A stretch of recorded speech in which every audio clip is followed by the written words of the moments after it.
से पंछी निकल जाएगा।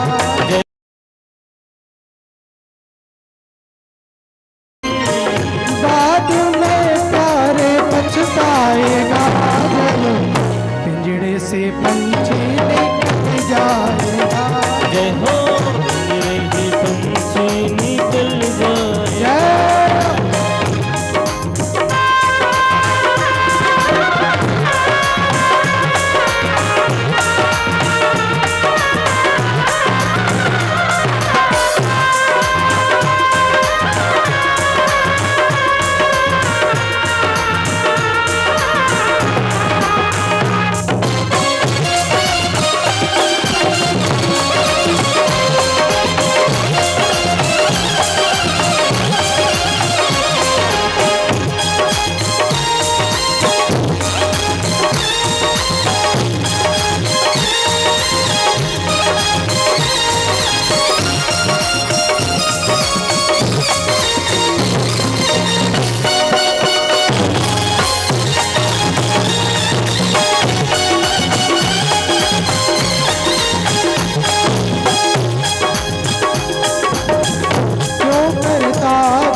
कब पछताना पड़ेगा?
कब पछताना पड़ेगा? पिंजड़े से पंछी निकल जाएगा, पंछी निकल जाएगा।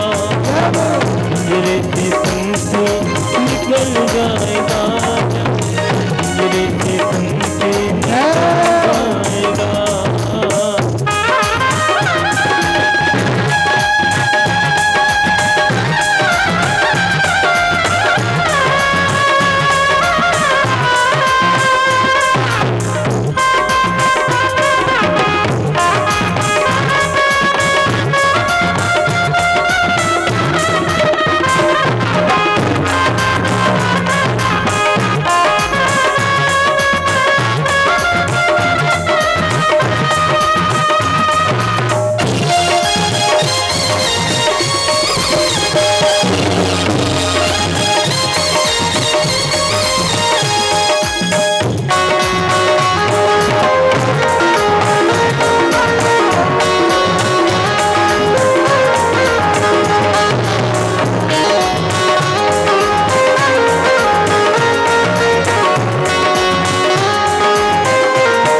जवानी जी भर के सोया, भरी जवानी जी भर के सोया, भरी जवानी जी भर के सोया, भरी जवानी जी भर के सोया। आया बुढ़ापा तो देख के रोया, आया बुढ़ापा तो देख के रोया, आया बुढ़ापा तो देख के रोया, आया बुढ़ापा तो देख के रोया।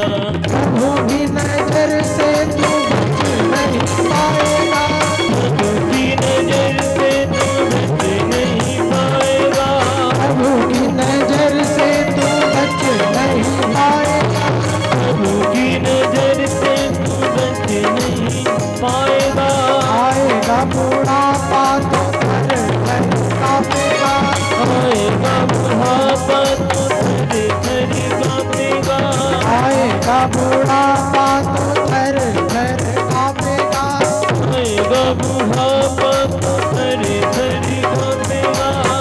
बाद में प्यारे पछताएगा जब पिंजड़े से पंछी निकल जाएगा, बाकी वजह से लोग निकल जाएगा, पिंजरे से पंछी निकल जाएगा, पिंजरे से पंछी निकल जाएगा।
पापी मन करे भजन, ओ पापी मन कर ले भजन, बाद में प्यारे पछताएगा पिंजड़े से पंछी निकल पिंजरे से पंछी निकल जाएगा, पिंजरे से पंछी निकल जाएगा, जब पिंजरे से पंछी निकल जाएगा, पिंजरे से पंछी निकल जाएगा, जब पिंजरे से पंछी निकल जाएगा, पिंजरे से पंछी निकल जाएगा। बोले बांके बिहारी लाल की। इसलिए मन को समझाओ कि भगवान में लगाए, नहीं अंत में भजन नहीं होता, अंत में तो भजन हो ही नहीं पाता। सब लोग कहते हैं कि बुढ़ापे में भजन करेंगे, तो जिनका बुढ़ापा आ गया उनसे पूछ लो क्या हो रहा है भजन। जो कुछ भी करना है वो जवानी में ही करना है। भगवान का भजन भी तभी होगा जब हाथ पैर सब तुम्हारे साथ देंगे। तो जब हाथ पैर ही साथ नहीं देंगे तो भगवान का भजन कैसे करोगे। चार पाई पे पड़े हो, पानी मांग रहे हो और बच्चे कह रहे हैं कि अच्छा पानी भी देना पड़ेगा, थोड़ी देर और लेटे रहो। अब पानी पिए कि भजन करें, ये प्रभाव। इसलिए भजन हमको इस समय पर करना चाहिए जब यह शरीर हमारा साथी है। इसलिए कहा कि पहला सुख निरोगी काया।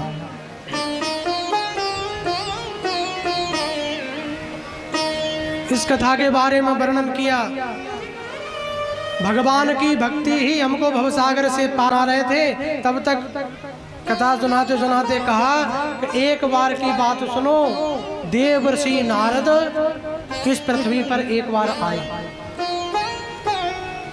तो सनकादिक ऋषियों ने कहा कि उनको क्या आवश्यकता थी।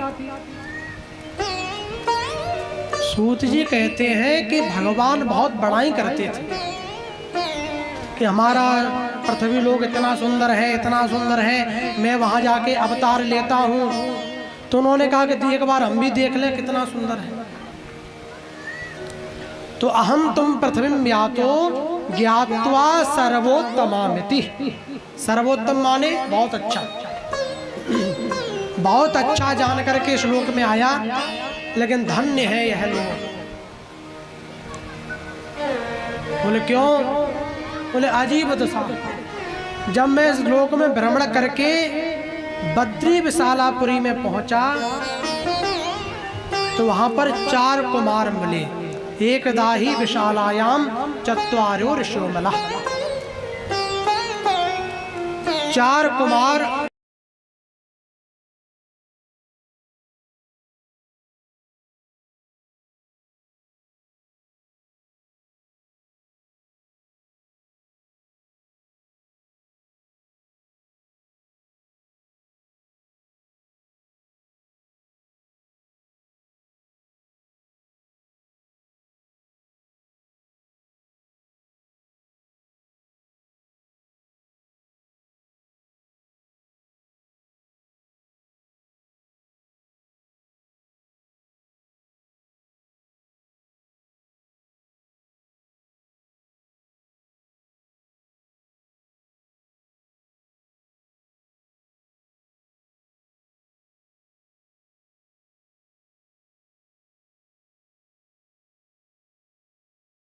मुझको वहां पर मिले।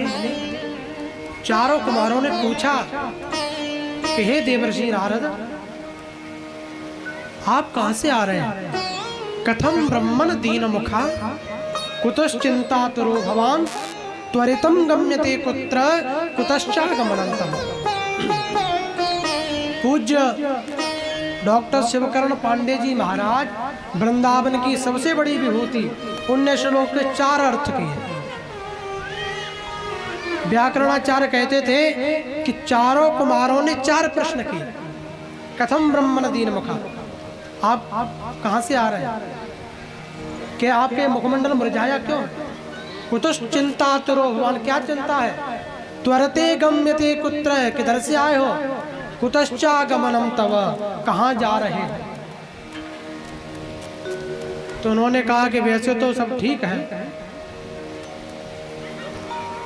तो बोले चिंता में क्यों हो? तो नारद जी बोले कि संसारिक चिंता। सनत कुमारों ने कहा कि संसार चिंता करे तो ठीक। एक बात बताइए, आप बीमार हो गए तो आप किसके पास में जाएंगे? डॉक्टर के पास।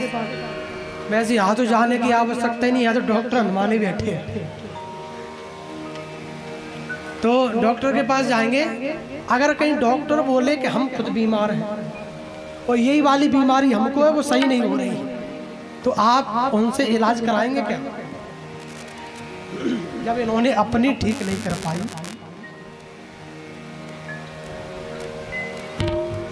सनत कुमारों ने कहा कि आप जैसा संत अगर चिंता करने लगेगा तो संसार का क्या होगा? ये किससे पूछने जाएंगे कि महाराज हम कैसे ठीक होंगे?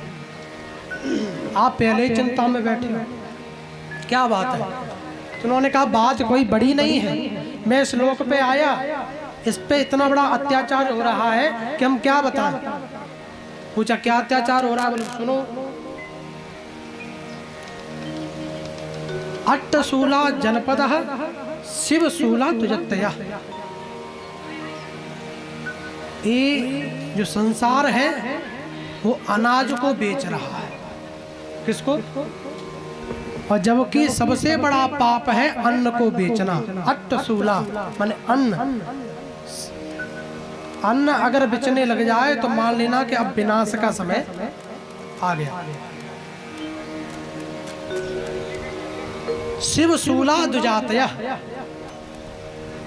और जो ब्राह्मण भागवत कथा कहने के पैसे ले मांगता हो, उससे कथा कराने पर इससे बड़ा पाप वो दूसरा नहीं। शिव सूला दुजातया, मतलब जो वेदों को बेच दे तो मान लो कि अब आपका घड़ा भरने वाला है और पाप का समय निकट आ गया, अब कुछ अनिष्ट होगा। नारद जी ने कहा ये दोनों काम बहुत तेजी से बड़े हुए हैं, वास्तव में बड़े। अच्छा, और बोले और सुन लो, कलिना धर्म मित्रेणा धैर्यम बाधता धुना। एक कलयुग अधर्म का मित्र है, इसमें आप अधर्म करोगे तो बहुत उन्नति प्राप्त कर लोगे, और धर्म करोगे तो बहुत कठिनाई पड़ेगी। पड़ती है कि नहीं? धर्म करने में कठिनाई आती है, क्योंकि ये मित्र ही नहीं है धर्म का। कलिना अधर्म मित्रेणा, कलयुग अधर्म का मित्र है। अधर्म करते रहो तो जीवन आसान लगेगा, धर्म करोगे तो कठिनाई आएगी। धर्म करना माने उल्टा किसी नदी में धार की तरफ चलना, ये धर्म। और तरुणी प्रभुता गे है श्याल को बुद्धिदायक। आजकल घर में किसकी चलती है? तरुणी प्रभुता गे है, नई बहू घर में आ जाए और अगर उसका शासन हो जाए घर में तो ये सही है या गलत है? आज तो हो ही रहा है, चाहे तुम मानो या मत मानो। का होगा उन नई बहुओं का, इसमें आप बुरा मत माना करो, ये कलयुग का प्रभाव। तरुणी प्रभुता गे है, और जब घर में कोई बहुत बड़ा कार्य करना होगा तो सलाह किसकी ली जाएगी? श्याल को बुद्धिदायक, ससुराल वालों की। गलत हो तो बताओ,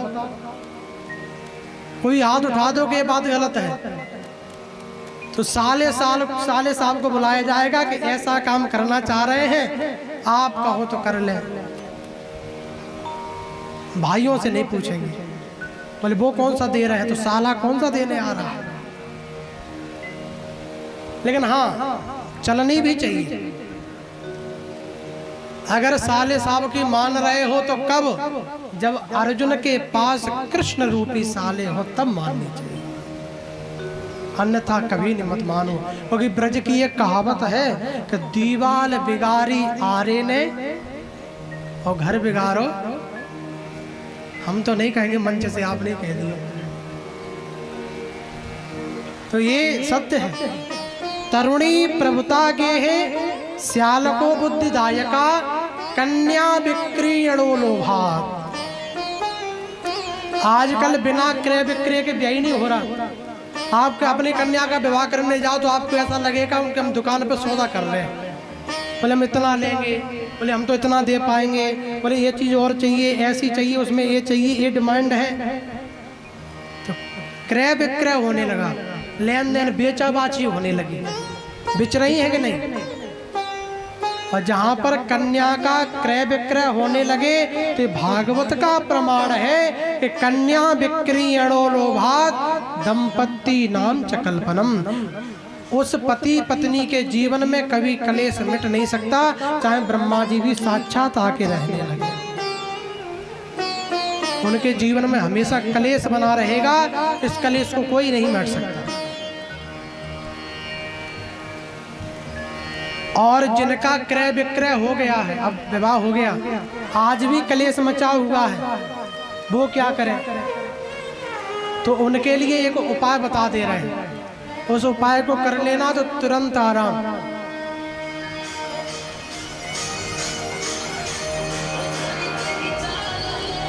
क्या उपाय है? कि महाराज जिनका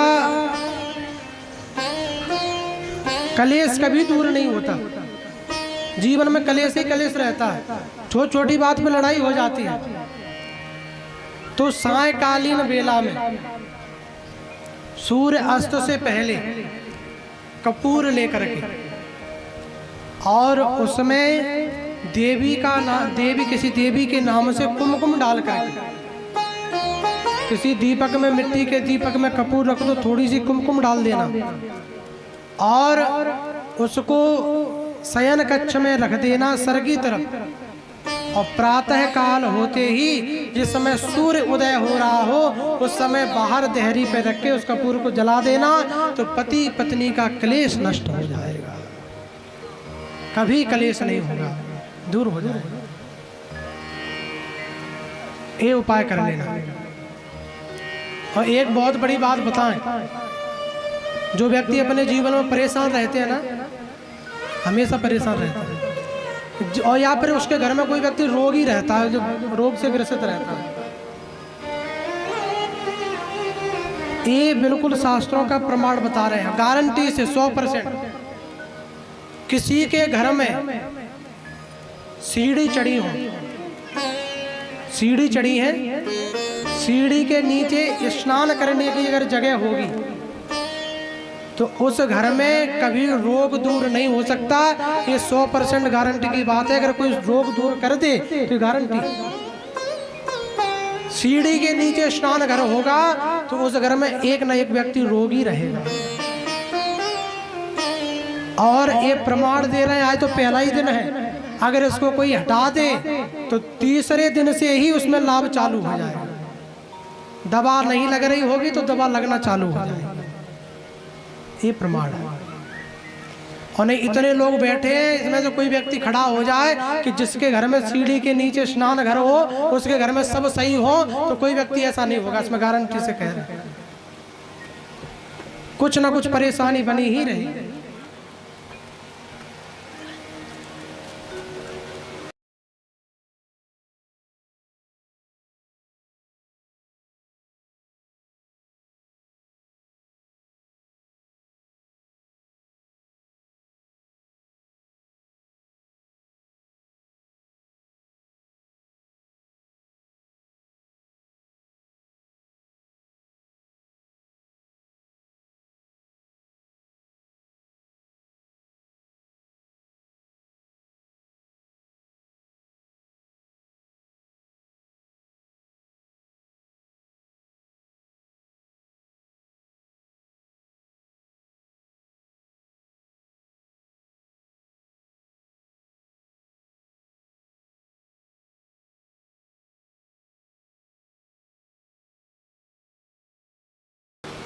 तो बोले महाराज दंपत्ति नाम च कल्पना, दंपत्ति जीवन में उपाय करने पर उसकी शांति हो जाए। एक कलयुग का प्रभाव, कलयुग में शास्त्रों में जो प्रमाणित है उन उपायों को अगर आप करते हैं तो निश्चित ही जीवन में लाभ मिलता है। क्योंकि हमसे बहुत पाप बनते हैं, हमारे अंदर ईर्ष्या तो इतनी बड़ी बैठी है कि वो हमेशा ही पाप बनाती रहती है।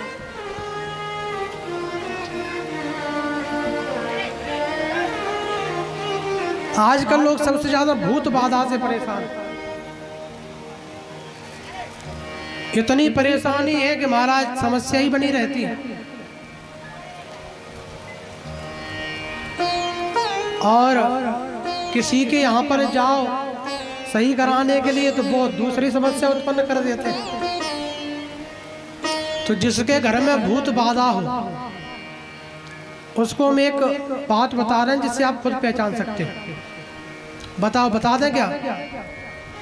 अगर आपके घर में घर के दक्षिण की तरफ, घर के दक्षिण कोने में अगर ठंडक रहती है, घर का दक्षिण का कोना अगर ठंडा रहता है तो समझ लेना कि इस घर में भूत बाधा है। ये बिल्कुल प्रमाणित है। और अगर विश्वास ना हो तो आप उसको कंफर्म ही कर सकते हैं। आप कपूर जलाइए और दीपक साथ में जलाइए, दीपक और कपूर जलाने पर आपके मन में उसी क्षण स्वयं आभास हो जाएगा। तो जो इन दोनों चीजों को जलाएगा उसको खुद उस जगह पे आभास हो जाएगा, यहाँ कोई शक्ति है। ये प्रमाण है।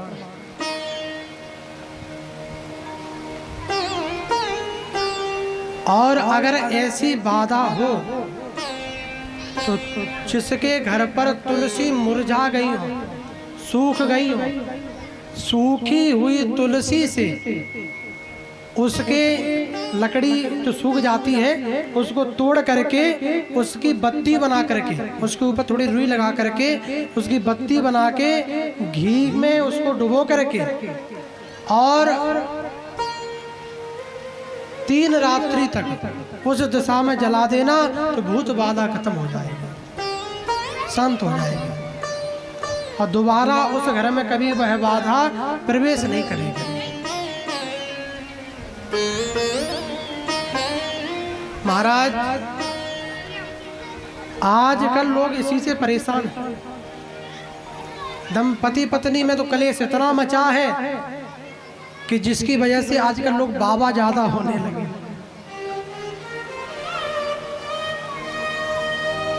करपात्री जी कहते थे कि ऐसी नार से रड़ुआ भले, ऐसी पत्नी हो तो ऐसी नार से रड़ुआ भले, प्रभु या को ले या हमें संवारो, या तो उसको उठा लो या हमको उठा लो। नारद जी ने कहा बड़ी समस्या है, अन्न बिच रहा है, कलेश मचा हुआ है। सनत कुमारों ने कहा तुम मूर्ख हो, ऐसी जगह पर क्यों गए थे? तो नारद जी ने कहा तो कहाँ जाना था? बोले तुमको जाना था तीर्थों में। शांति कहाँ पर मिलती है? तीर्थों में। नारद जी ने कहा कि तीर्थों में भी गए थे। कहाँ कहाँ पर? पुष्करम च प्रयागम च काशी गोदावरी तथा। पुष्कर गए, प्रयागराज गए, काशी गए और गोदावरी और हरिक्षेत्रम कुरुक्षेत्रम रंगम सेतु बंधनम एवमादिषु तीर्थेषु भ्रममाण इतस्तथा। इतनी जगह पर भ्रमण किया लेकिन कहीं भी शांति नहीं मिली। शांति क्यों नहीं मिली? क्योंकि महाराज हम तीर्थों में जा रहे थे तो एक बहुत अच्छी कोठी बनी थी, बहुत सुंदर। तो हमने वहां के लोगों से पूछा कि ये कोठी किसकी है? तो वहां के लोगों ने कहा कि आपको नहीं पता, ये त्यागी जी महाराज की है। किसकी है? त्यागी जी महाराज की, जिन्होंने सब कुछ त्याग दिया, उनकी कोठी बनी है। ये कलयुग है। अच्छा, थोड़ा सा और आगे बढ़े तो एक आश्रम से बड़ी सुगंधी आ रही थी पकवानों की। पूछा ये आश्रम किसका है? बोले फलारी महाराज का। फलारी महाराज का, जो कुछ भोजन नहीं पाते, उसमें स्वादिष्ट भोजन बनना है। थोड़ा सा और आगे बढ़े तो एक आश्रम जो इतना शोर आ रहा था, लोग चिल्ला रहे थे।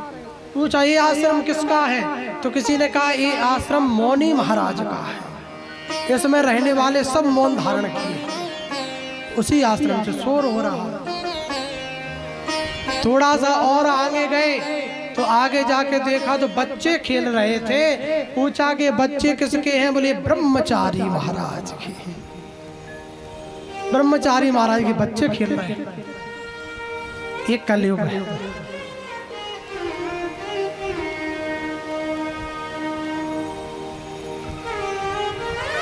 नारद जी ने कहा जब मैं सब जगह घूमा, कहीं शांति नहीं मिली, तो मैं एक स्थान पर गया।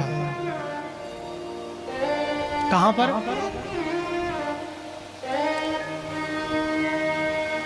यमुना पुलिनमागत्य कालिंद्री कृष्ण भावना। यमुना का वह पावन किनारा, वह पावन तट, जिस पर भगवान स्वयं लीला करने के लिए लीला पुरुषोत्तम पधारे, उस स्थान पर मैं गया। वनम वृंदावनम नाम। लेकिन वहां जाकर के मैंने क्या देखा, जैसे ही मैं वृंदावन में पहुंचा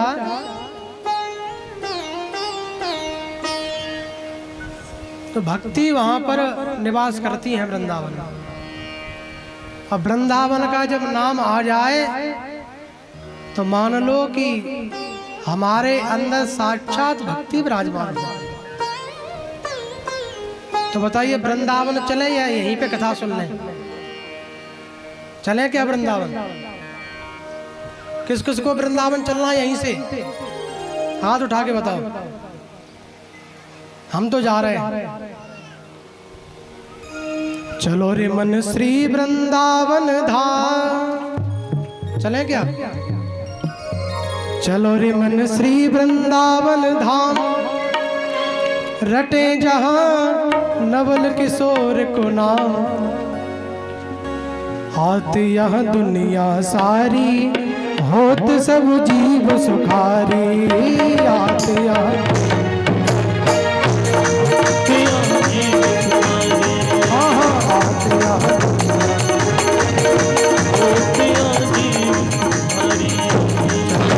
श्री वृंदावन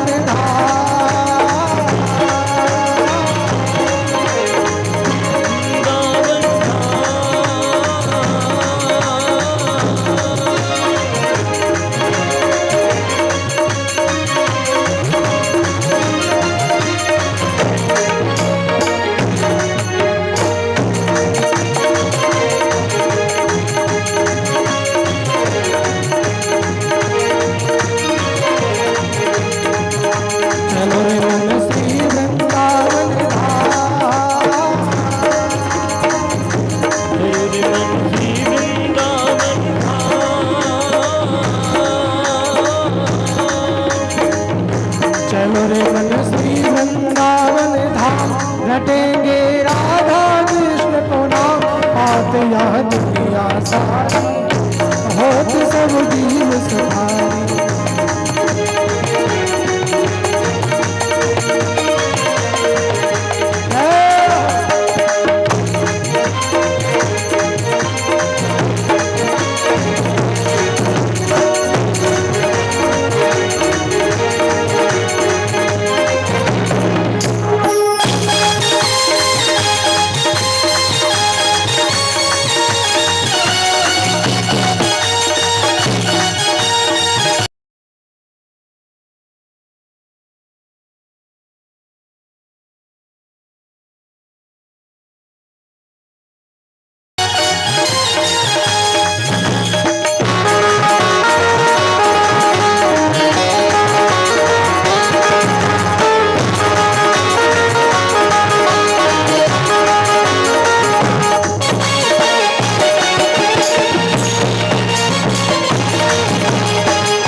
करके जीवन सफल बनाएंगे। दर्शन कर हम जीवन सफल बनाएंगे। दर्शन करे हम जीवन सफल बनाएंगे। दर्शन कर हम जीवन सफल बनाएंगे। है जय पूर्ण का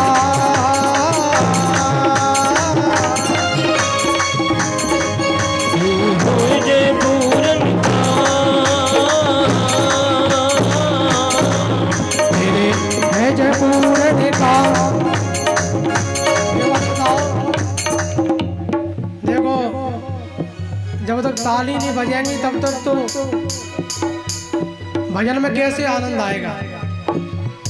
ये जो लकीरें हैं ना, इनको सुधारने के लिए ताली बजाओ, जिससे अगर गलत भी होंगी तो वो सही हो जाएगी। किस किस को सही करनी है। तो इसलिए सभी लोग तेरे है जय पूरण का, तेरे हो जय पूरण का, तेरे है जय पूरण का, घटे जा राधे राधे नाथ, यह दुनिया सारी होत सब जीव सुधारी। हाथ यह दुनिया सारी होतिया जीव सुधारी। हाथ यह दुनिया सारी होत सब जीव सुधारी। हाथ यह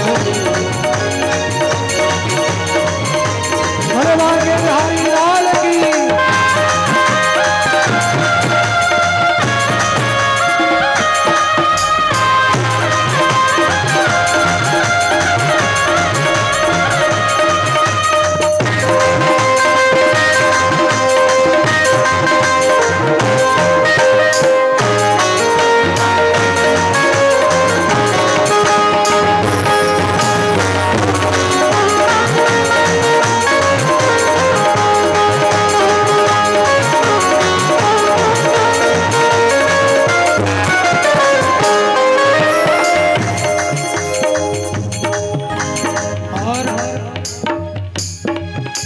वृंदावन के साथ साथ में हम एक जगह और चल सकते हैं।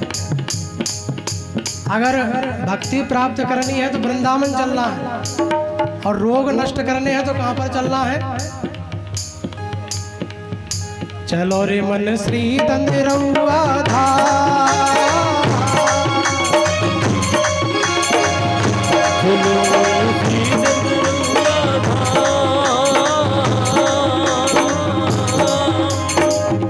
चलो रे मन श्री तंदिरौआ धाम, रटेंगे हनुमान को नाम, आत यहाँ दुनिया सारी बहुत सब जीव सुधारी। हाथ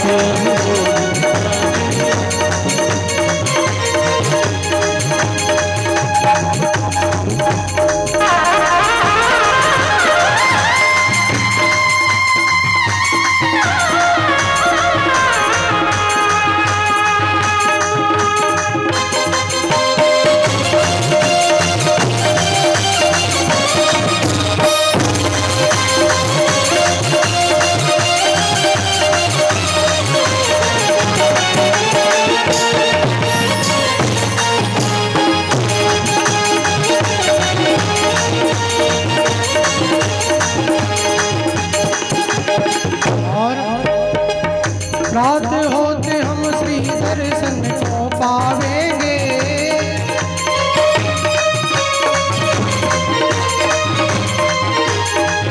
रात होते हम श्री दर्शन को पावेंगे, रात होते हम श्री अपना जी जाएंगे, दर्शन करके जीवन सफल बनाएंगे, दर्शन कर हम जीवन सफल बनाएंगे, दर्शन करे हम जीवन सफल बनाएंगे, दर्शन कर हम जीवन सफल बनाएंगे। है जय पूरण का, हरि बोल। तेरे हो जय पूरण का,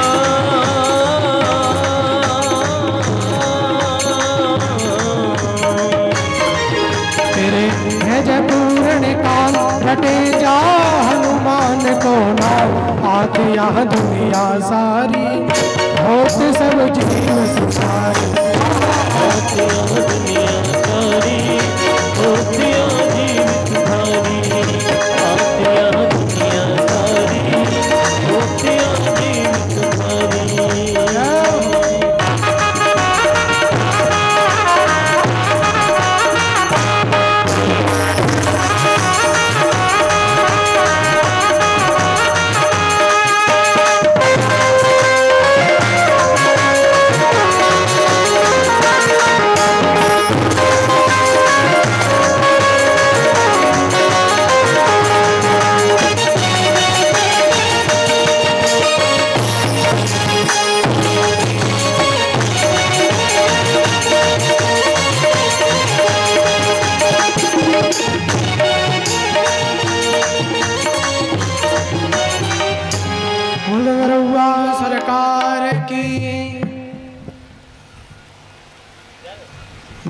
का प्रादुर्भाव ब्रज क्षेत्र में। नारद जी जैसे वृंदावन में पहुंचे, अब तो हम भी वृंदावन में ही आ गए। मन में जैसी धारणा बनाओ कि वृंदावन में बैठ के कथा सुन रहे। बोले बांके बिहारी लाल की। अब यहाँ का जयकारा है, बोले बंसी बारे की जय, लेकिन वृंदावन का दूसरा है। कौन सा है? राधे राधे, है कि नहीं? वृंदावन में रहोगे तो राधे राधे कहोगे। अब 7 दिन यहाँ पे वृंदावन में ही रहना है तो राधे राधे कहना है। तो इसलिए नारद जी जैसे वहां पर पहुंचे तो एक युवती को देखा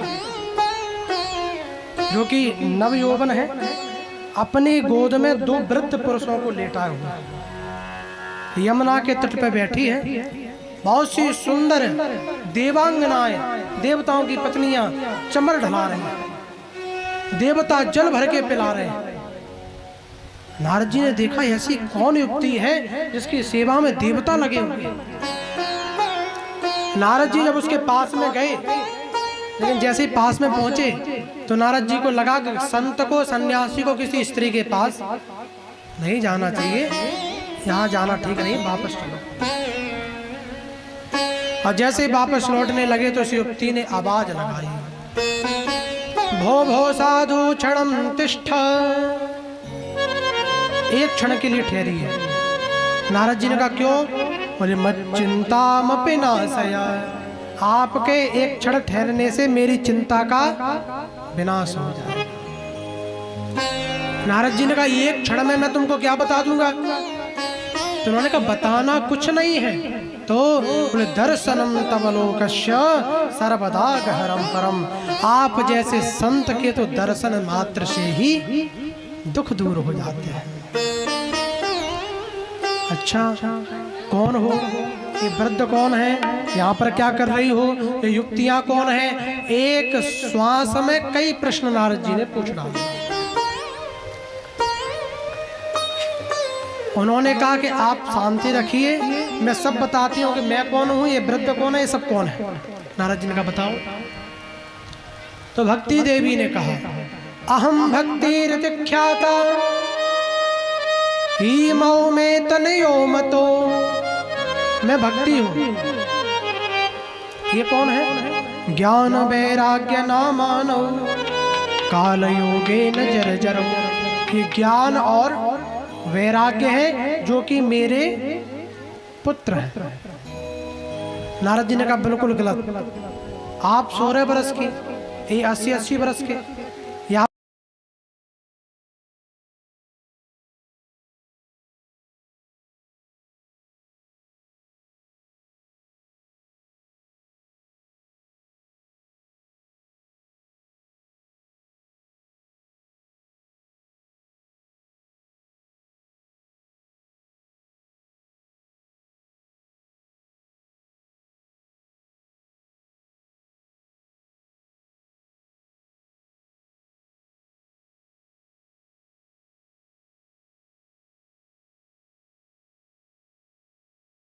आपके पुत्र कैसे हो सकते हैं? ये तो असंभव है। माता तरुण हो, बालक वृद्ध हो, ये तो असंभव है। भक्ति देवी ने कहा कि असंभव को संभव इस कलयुग ने कर दिया। कैसे? बोले मेरा जन्म, भक्ति कहां पर प्रकट हुई? भक्ति देवी भागवत में कह रही है कि उत्पन्ना द्रविड़ेशाहम, मेरा जन्म द्रविड़ देश में हुई उत्पन्न। आप साउथ की तरफ जाएंगे तो बहुत बड़े बड़े मंदिर बने हुए हैं साउथ में, सबसे ज्यादा मंदिर उसी तरफ है, क्योंकि भक्ति का जन्म वहीं पर हुआ, द्रविड़ देश में। वृद्धम कर्णाटके गता, वृद्ध कहां पर हुई? कर्नाटक। कुछ महाराष्ट्र, और बड़ी कहां पर हुई? महाराष्ट्र में। और गुर्जरे जीर्णतांगता, गुजरात में वृद्ध हो गई। और जब मैं वृद्ध हो गई, मेरे पुत्र भी वृद्ध हो गए, तो मैं भागी वहां से, और भाग करके वृंदावन में आई तो मैं तरुणी हो गई। कैसे? बोले वृंदावन से संयोगात पुनस्त्वं तरुणी नवा। नारद जी अब कोई ऐसा उपाय करिए जिससे मैं फिर से मेरे बालक जो है तरुण हो जाए। नारद जी ने कहा अगर बालक तरुण नहीं होंगे तो भक्ति देवी ने नेत्रों में आंसू लेकर के कहा कि अगर मेरे बालक तरुण नहीं हुए तो इदम स्थानम प्रत्यज्य विदेशम गम्यते मया। ये भक्ति इस स्थान को छोड़ करके विदेश चली जाएगी।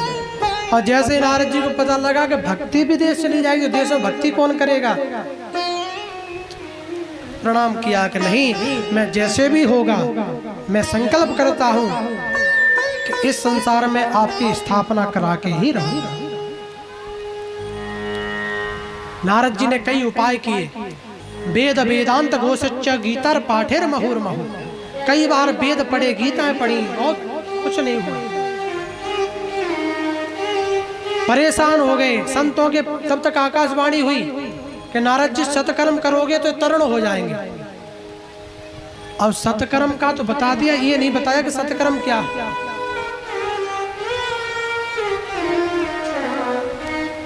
ये कलयुग है, इसकी भाषा गोल बोल होती है। गोल बोल कैसी?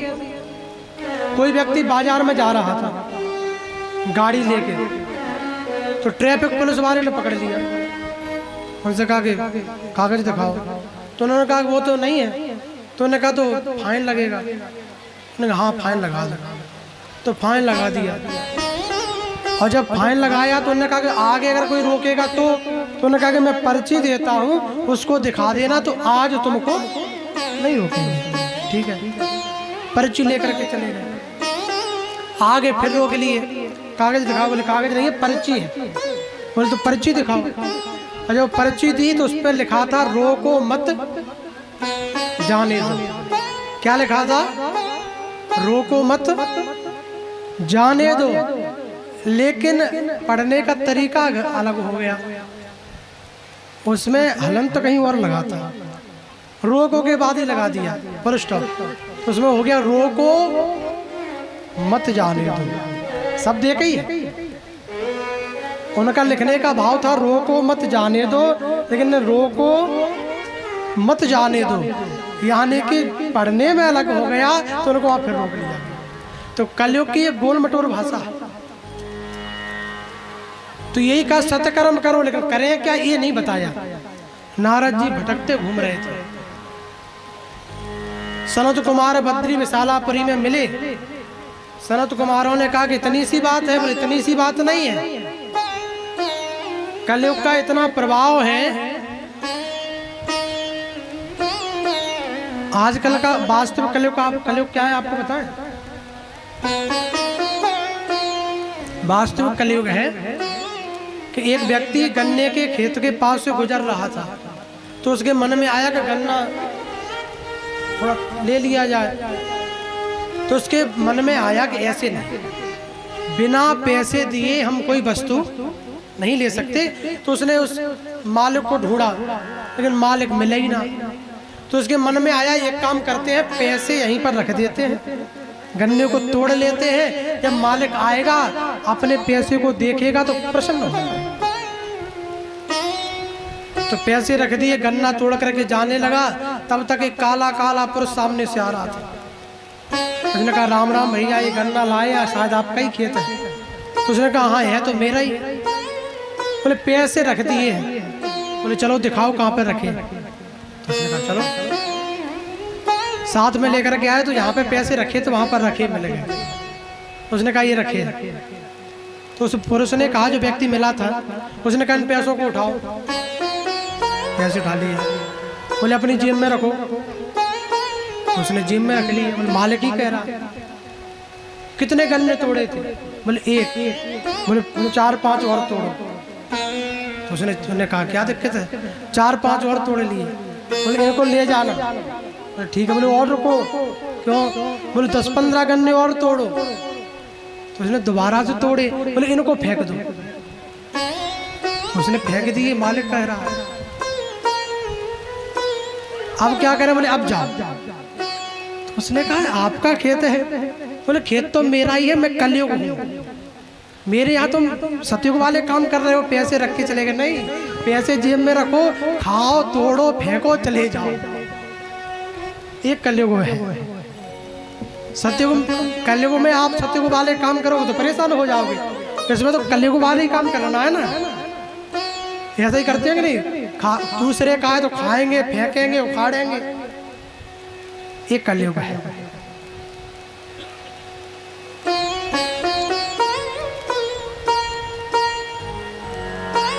और महाराज जब सनत कुमारों से सारा वृतांत बताया तो सनत कुमारों ने कहा कि तुम भूल रहे हो, सतकर्म और कुछ नहीं है, भागवत ही सतकर्म। तो उन्होंने कहा भागवत सतकर्म हो ही नहीं सकती। क्यों? तो नारद जी ने कहा जो भागवत की आप महिमा गा रहे हो वो भागवत मैंने ही वेद व्यास जी को बताई थी, जिन्होंने उसको लिखी है। इस भागवत के तीसरे नंबर के श्रोता हम हैं, तुम तो चौथे पांचवें नंबर के हो। इसकी महिमा आप मुझे मत बताओ। नारायण ने ब्रह्मा जी को सुनाई, ब्रह्मा जी ने नारद जी को सुनाई, और वो ही 4 श्लोक नारद जी ने वेद व्यास जी को सुनाई। तो भागवत तो वही है। तो सनत कुमारों ने कहा ऐसा नहीं है, आपने वेदों को सुनाया तो वेद है वृक्ष और भागवत है फल, निकली तो वेद से ही है। एक बात बताइए, आपको अगर आम का रस खाना हो, आम खाना हो, तो आम में रस कहां से आता है? पेड़ से आता है कि नहीं? रस तो पेड़ से ही आता होगा। लेकिन अगर आम को छोड़ करके पेड़ को खाया जाए तो रस प्राप्त होगा? नहीं। मान लो, चलो आप लोग घर पे पूड़ी वगैरह बनाते हैं तो किस में बनाते हैं? रिफाइंड में नहीं, घी में बनाते हैं कि नहीं? तो घी कहाँ से उत्पन्न हुआ? आपने दूध से ही तो निकाला।